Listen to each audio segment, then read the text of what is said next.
العلم هو النور الهادي والمفتاح لكل الخير من يريد الله به خيرا. بسم اللہ الرحمن الرحیم. آج ہم 41ویں تمرین پڑھنے جا رہے ہیں.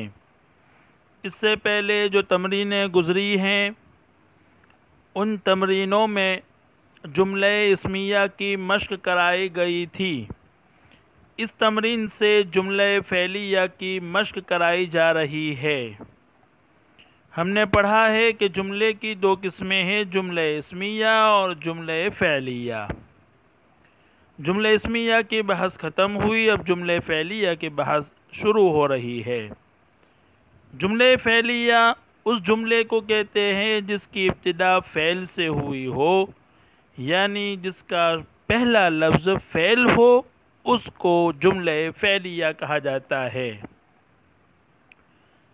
نمبر 2، جملہ فعلیہ کبھی فعل فاعل سے مل کر بنتے ہیں اور کبھی فعل فاعل اور مفعول سے مل کر بنتا ہے. نمبر 3، فاعل اور مفعول دونوں ہی اسم ہوا کرتے ہیں، یعنی فاعل بھی اسم ہوگا اور مفعول بھی ہمیشہ اسم ہی ہوگا.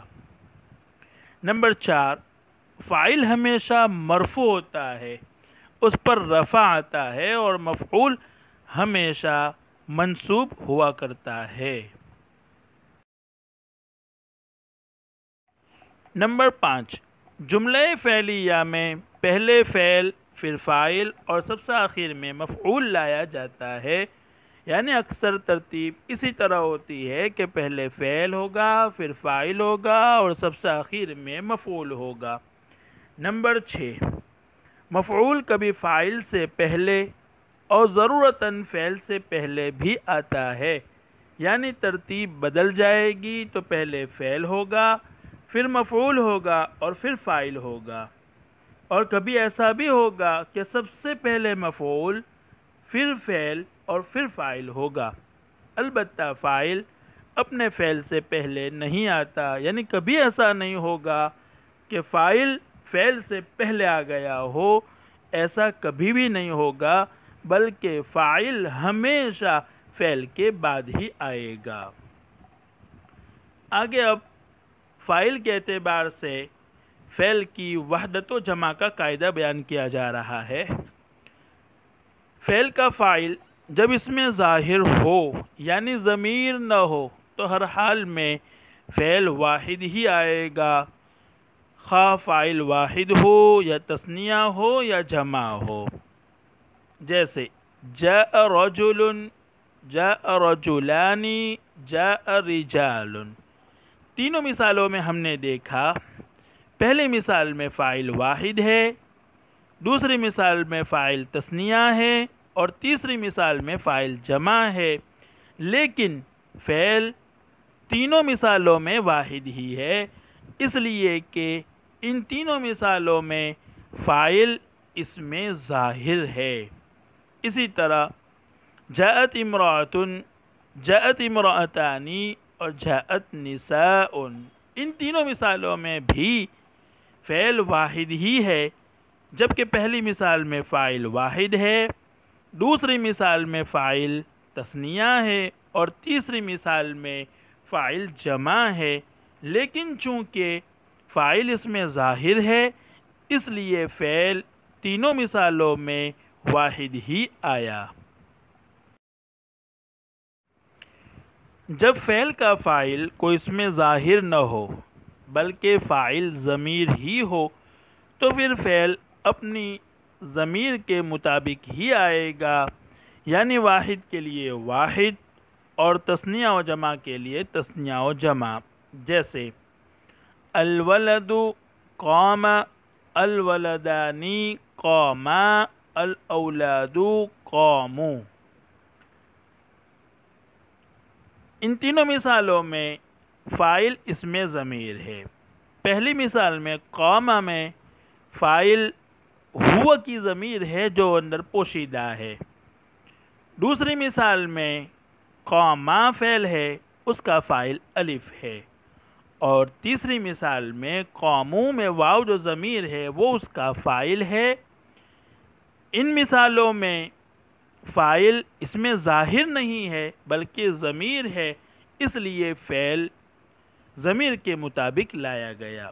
اور شروع میں جو الولد، الولدانی، الاولاد جو نظر آ رہا ہے یہ فاعل نہیں ہے بلکہ مبتدا ہے، اس لیے کہ فاعل کبھی بھی اپنے فعل سے پہلے نہیں آتا، اس لیے یہ الولد اور الولدانی اور الاولاد فاعل نہیں بن سکتے بلکہ یہ مبتدا ہوں گے۔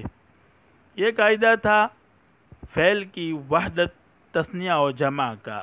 اب آگے فعل کی تذکیر و تانیث کا قاعدہ بیان کیا جا رہا ہے، یعنی فعل کب مذکر ہوگا اور کب مؤنث ہوگا۔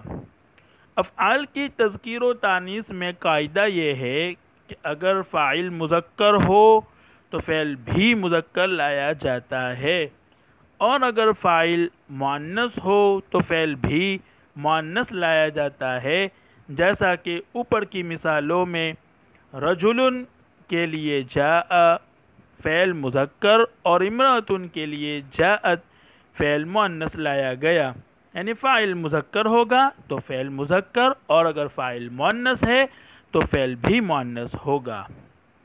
فاعل اگر کسی غیر عاقل کی جمع ہو تو فعل واحد مؤنث استعمال ہوتا ہے، اس لیے کہ غیر عاقل کی جمع واحد مؤنث کے حکم میں ہوتی ہے، یہ ہم نے پہلے پڑھا ہے، جیسا کہ اس کے لیے صفت بھی واحد مؤنث لائی جاتی ہے، خبر بھی واحد مؤنث لائی جاتی ہے، اس میں اشارہ بھی واحد مؤنث لایا جاتا ہے، اسی طرح غیر عاقل کی جمع کے لیے فعل بھی واحد مؤنث لایا جاتا ہے۔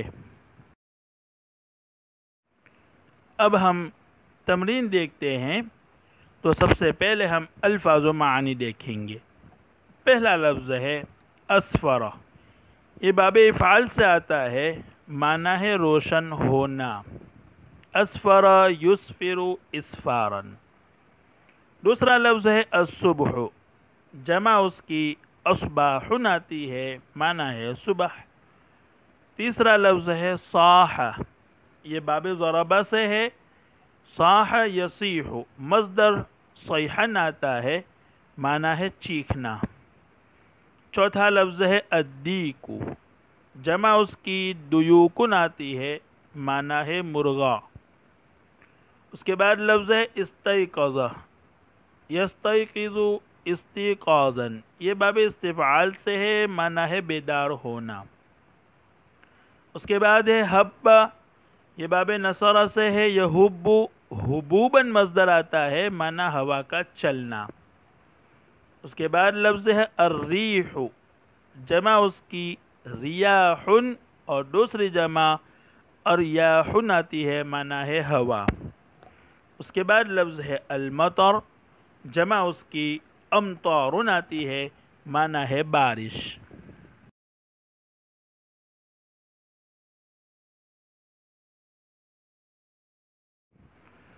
اس کے بعد ہے الغزیر، جمع اس کی غزار آتی ہے، معنی ہے موسلا دھار۔ اس کے بعد ہے قطف، باب ضرب سے مصدر قطفن آتا ہے، معنی توڑنا۔ اس کے بعد لفظ ہے الخبز، جمع اس کی اخبازن آتی ہے، معنی ہے روٹی۔ اس کے بعد لفظ ہے البائت، اس کے معنی ہے باسی، یہ بات یبیت بیاتن، معنی رات گزارنا، اس اسم فاعل کا صیغہ ہے، معنی رات گزارنے والا، اور جو کھانا رات گزارے وہ باسی ہے، یعنی وہ کھانا جو رات کا ہے وہ صبح کے وقت باسی کہلاتا ہے۔ اس کے بعد لفظ ہے اشترا، باب افتعال سے ہے، معنی ہے خریدنا۔ اس کے بعد ہے صاد، باب ضربہ سے یصید صیدن مصدر آتا ہے، معنی ہے شکار کرنا۔ اس کے بعد لفظ ہے ظبیٌ، جمع اس کی عضبن، اور دوسری جمع ظباء آتی ہے، معنی ہے ہرن۔ اس کے بعد لفظ ہے سمین، جمع اس کی سیمان آتی ہے، معنی ہے موٹا۔ یہ تھے الفاظ و معانی۔ اب ہم تمرین دیکھیں گے۔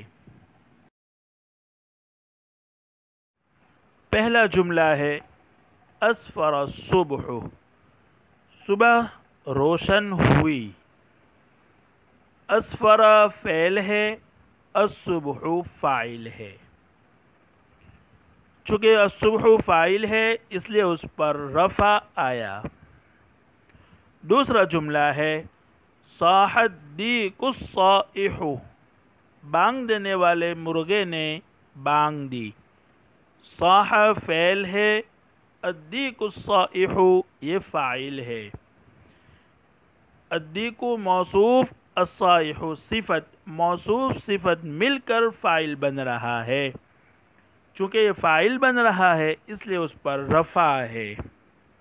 تیسرا جملہ ہے استيقظت فاطمۃ الصغیرۃ، چھوٹی فاطمہ بیدار ہوئی۔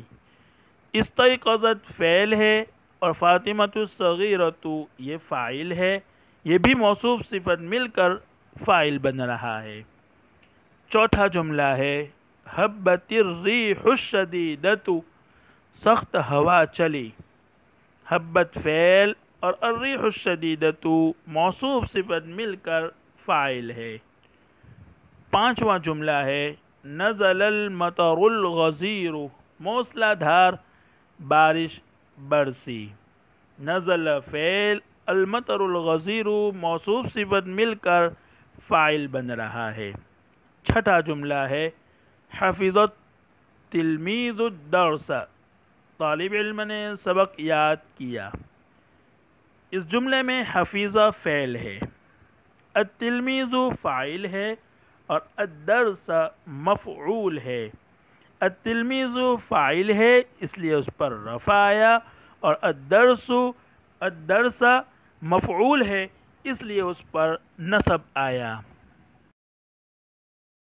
ساتواں جملہ ہے قطف محمود زہرة جمیلة، محمود نے ایک خوبصورت پھول توڑا۔ اس جملے میں قطف فعل، محمود فاعل ہے اور زہرة جمیلة موصوف صفت مل کر مفعول ہے۔ محمود فاعل ہے اس لیے اس پر رفع ہے، اور زہرة جمیلة مفعول ہے اس لیے اس پر نصب ہے۔ آٹھواں جملہ ہے شربت فاطمۃ الماء البارد، فاطمہ نے ٹھنڈا پانی پیا۔ شربت فعل ہے، فاطمۃ فاعل ہے اس لیے اس پر رفع ہے، اور الماء البارد موصوف صفت مل کر مفعول ہے، مفعول ہونے کی وجہ سے اس پر نصب آیا۔ نواں جملہ ہے اکل الولد الخبز البائت، لڑکے نے باسی روٹی کھائی۔ اکل فعل، الولد فاعل ہے اس لیے اس پر رفع ہے، الخبز البائت موصوف صفت مل کر مفعول ہے اس لیے اس پر نصب بھی ہے۔ دسواں جملہ ہے اشترى محمود الصغیر قلما ثمینا، چھوٹے محمود نے ایک قیمتی قلم خریدا۔ اس جملے میں اشترى فعل ہے، محمود الصغیر موصوف صفت مل کر فاعل ہے، اور قلما ثمینا موصوف صفت مل کر مفعول ہے۔ محمود موصوف، الصغیر صفت، موصوف صفت مل کر فاعل۔ چونکہ یہ فاعل ہے اس لیے محمود پر رفع ہے، اور الصغیر محمود کی صفت ہے، اور محمود مرفوع ہے اس لیے اس کی صفت الصغیر بھی مرفوع ہوگی۔ آگے قلما مفعول ہے اس لیے منصوب ہے، اور ثمینا قلما کی صفت ہے، اور موصوف صفت کا اعراب ایک ہوتا ہے، اس لیے قلما جب منصوب ہے تو اس کی صفت ثمینا بھی منصوب ہوگی۔ 11واں جملہ ہے صاد خالد التلمیذ ظبیا سمینا، خالد طالب علم نے ایک موٹے ہرن کا شکار کیا۔ اس جملے میں صاد فعل ہے، خالد التلمیذ موصوف صفت مل کر فاعل ہے، اس لیے دونوں پر رفع ہے، اور ظبیا سمینا مفعول ہے، اس لیے نصب ہے۔ 12واں جملہ ہے خلق اللہ الارض والسماوات العلا، اللہ نے زمین اور بلند آسمان پیدا کیے۔ خلق فعل، اللہ فاعل ہے، اس لیے اس پر رفع ہے۔ الارض یہ مفعول ہے، اس لیے منصوب ہے۔ پھر واو حرف عطف ہے، اور السماوات العلا موصوف صفت مل کر معطوف ہے۔ الارض معطوف علیہ بنے گا، اور السماوات العلا یہ معطوف ہے، اور معطوف علیہ کا اعراب ایک ہوتا ہے، اس لیے جب الارض منصوب ہے تو السماوات العلا بھی منصوب ہے۔ السماواتی پر ہمیں کسرہ نظر آ رہا ہے، لیکن یہ مجرور نہیں ہے بلکہ منصوب ہے، چونکہ یہ جمع مؤنث سالم ہے، اور جمع مؤنث سالم کا اعراب حالت نصبی میں کسرہ کے ساتھ ہوتا ہے، اس لیے یہاں کسرہ نظر آ رہا ہے، ورنہ وہ مجرور نہیں ہے۔ تو اب ترکیب اس طرح ہوگی، السماوات العلا یہ معطوف ہے، الارض معطوف علیہ، الارض معطوف علیہ اپنے معطوف سے مل کر مفعول بن رہا ہے، اور اللہ فاعل ہے۔ السلام علیکم ورحمۃ اللہ وبرکاتہ۔ السلام عليكم، لا تنسوا الاعجاب بالفيديو والاشتراك في القناة تشجيعا لنا لنستمر بنشر المزيد إن شاء الله.